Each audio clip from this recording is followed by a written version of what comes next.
都说它是国产 ZA888，也不知道是不是，反正我不敢说。好，起档。好，加油。哦，这个发动机响听到没有？太严重了，一个行驶了5万多公里的发动机。像这个车系的话，我们平时搞的也比较少，还是先用解码器看一下它故障代码吧。解码器的故障代码显示这个凸轮轴相位，表示是这个发动机正时系统有问题。哎呦，好吧，这个凸轮轴调节电磁阀的滤网也没有堵塞，吸合也正常。一个汽油车，这个机油搞得像个柴油车一样，又黑又浑浊的样子。哦呦，这个机油黑漆漆的黑啊！哎呦，太脏了，这种脏法。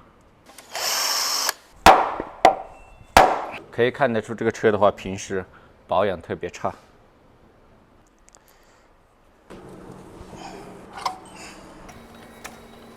在哪里憋得住？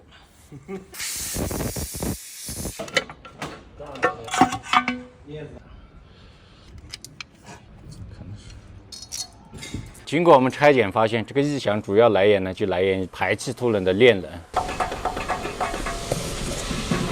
排气凸轮的链轮的话，间隙很大了，进气的话，稍微有一点点，链条的话也有轻微的拉长。现在的话，我们只是要把损坏了的链轮换成这个改进型的，然后把这个正时链条这个5件套更换。像这个链板的话，还是很明显顶出一个很大的凹槽了。我们把这些零部件清理干净，就可以开始安装了。等条件好了，还是要早点买个超声波清洗，就方便的多了。用牙刷的话，费时费力的，一天还要被你们怼。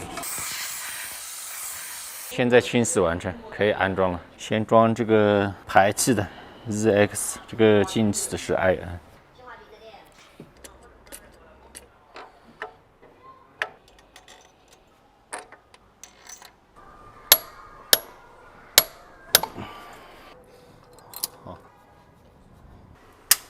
安装完成，再次确定一下这个正时字号。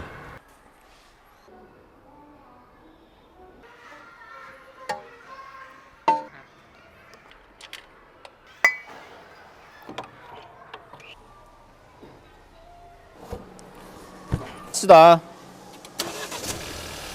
加油！好，松油。